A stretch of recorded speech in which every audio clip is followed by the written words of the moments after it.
Do you like that term, disabled? Because the way you described it recently, just about 20 minutes ago, is it's enabled. It's like that whole thing enables you. Yeah, well, it's. I mean, I grew up being called disabled. I grew up with like handicap and disabled, and I grew up in that mindset, and that really affects your vocabulary. You know, you have a lot of people that are like, I'm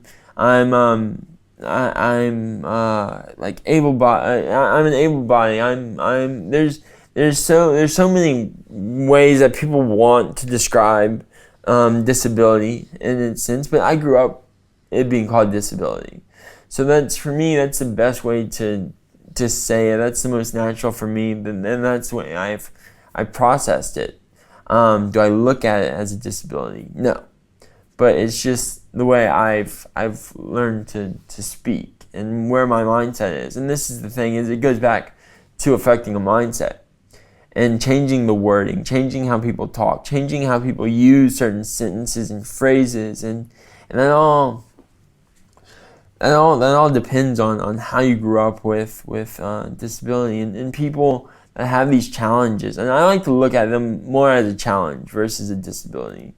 I think everyone has these, everyone faces these, and I feel like just people like to dwell and they're like, oh, I'm sick, cure me. And when people look at a disability in particular, they're like, oh, it's an illness. It's something we have to cure and fix and overcome. And yes, it is something you have to overcome. But fix and cure, you're not. We're human. We have follies. We will break bones. We will have injuries. You can't fix that. That's not something to fix. That's something to learn from. And that is a challenge to learn with. And people that are like always like, oh, don't you, I get people that, don't you wish sometimes you didn't have CP? I'm like, my CP gave me a job. I don't think about that. Like, I think about making the best. I think about bettering myself. I think about taking control of my body. Most people don't even think about that, and they're not in control of their own body.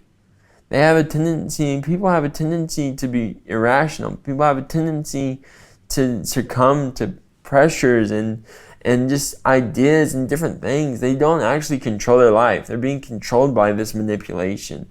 And that goes anywhere from fear to people placing their fear upon you, and people that have a tendency to infringe on other people, and that's not okay, and people need to see it for what it is.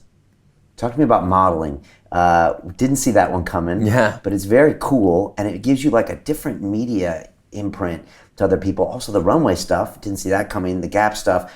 How has that changed how people relate to you? To watch the rest of this fascinating interview, click on the link below and go to londonrealacademy.com. There you can sign in with your social media, log in and watch the rest of the episode for free, along with all of our episodes on London Real, my webinars, and all of our premium content, all located over at londonrealacademy.com. So click on the link below, you'll be directed there and you can watch the rest of this fascinating interview, and I'll see you there.